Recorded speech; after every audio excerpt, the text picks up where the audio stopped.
அன்புக்குரியவர்களே, உங்களில் ஒருவன் என்னை காட்டிக் கொடுப்பான் என்று இயேசு திட்டவட்டமாக உறுதியாக சொன்னார் என்று நற்செய்தி சொல்கிறது. உங்களில் ஒருவன் யார்?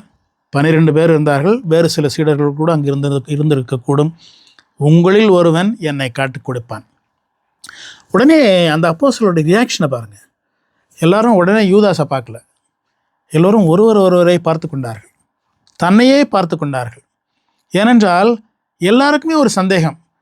நான் கூட காட்டி கொடுக்கறதுக்கு எனக்கு நான் கூட காட்டி கொடுக்கக்கூடிய ஒரு ஆள் தான். எனக்குன்னு ஒரு பிரச்சனை வரும்பொழுது, ஆபத்துன்னு வரும்பொழுது நானும் காட்டி கொடுக்கறது ஒரு ஆள் தான் அப்படிங்கிற ஒரு சந்தேகம் ஒவ்வொருவருக்குமே வருகிறது. சுற்றுமுற்றும் பார்க்கிறார்கள். யாருக்குமே இல்லை நான் காட்டி கொடுக்குற ஆள் இல்லை அப்படிங்கிற மாதிரி அந்த சொல்கிற அந்த தைரியம் வரவில்லை. பேதுருவே என்ன சொல்கிறாரு யோவான்கிட்ட, யாருன்னு கேளு, நமக்கு தெரியலையே, யார் தான் இவர் சொல்கிறார்.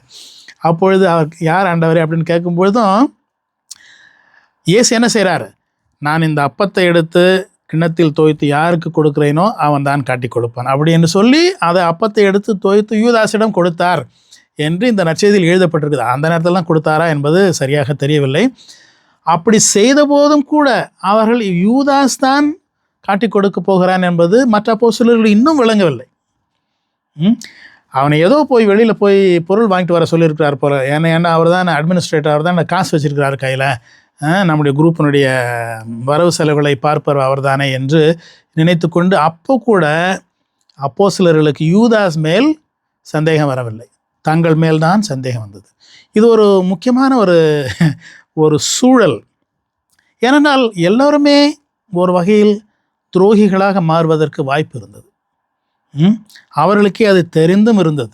உண்மையில் பிறகு பார்க்க போனால் அனைவருமே ஆபத்து என்று வரும்போது அவரை விட்டு ஓடிப்போனவர்கள் தான்.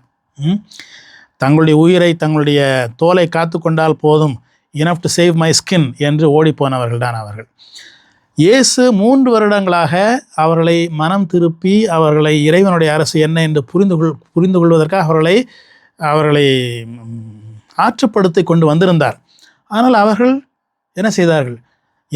எனக்கு முதலிடம் வேண்டும், அரசில் எனக்கு முதல் இந்த பதவி வேண்டும், யார் நமக்குள் பெரியவர் என்றெல்லாம் தங்களுக்குள்ளே சண்டை போட்டு கொண்டிருந்தவர்கள். தான் என்ற எண்ணம் அதிகமாக இருந்தவர்கள். அவர்களில் மத்தியில் சந்தேக பிறவி ஒருத்தர் இருந்தார், நம்முடைய தோமா திருத்தூதர். அவர்களுடைய தீவிரவாதி ஒருத்தர் இருந்தார். அதாவது இயேசுவை எப்படியாவது யூஸ் பண்ணி நாம் ரோமையர்களை இங்கிருந்து விரட்ட வேண்டும் என்ற அந்த தீவிரவாதி. யூதாஸும் அப்படிப்பட்ட ஒருவராக தான் இருந்திருப்பார். ஆகினாலே யூதாஸ் பற்றி யாருக்குமே சந்தேகம் வரவில்லை. இது நமக்கு என்ன சொல்லுகிறது என்றால், நாம் நேரம் வரும்பொழுது நாம் ஒவ்வொருவருமே ஏதாவது ஒரு வகையில் காட்டி கொடுக்கக்கூடியவர்கள் தான். இது நாம் உணர்ந்திருப்பது நமக்கு நல்லது. நாம் அன்பு செய்கிறவர்களை, நம்மை நம்பி இருக்கிறவர்களை, நம்மோடு பணி செய்கிறவர்களை ஏதாவது ஒரு வகையில் காட்டி கொடுத்து ஏன்னா நமக்கு நன்மை கிடைத்து விட்டால் போதும் என்ற அந்த வழிமுறை உலகத்தில் பல இடங்களில் இருப்பதை நாம் பார்க்கின்றோம்.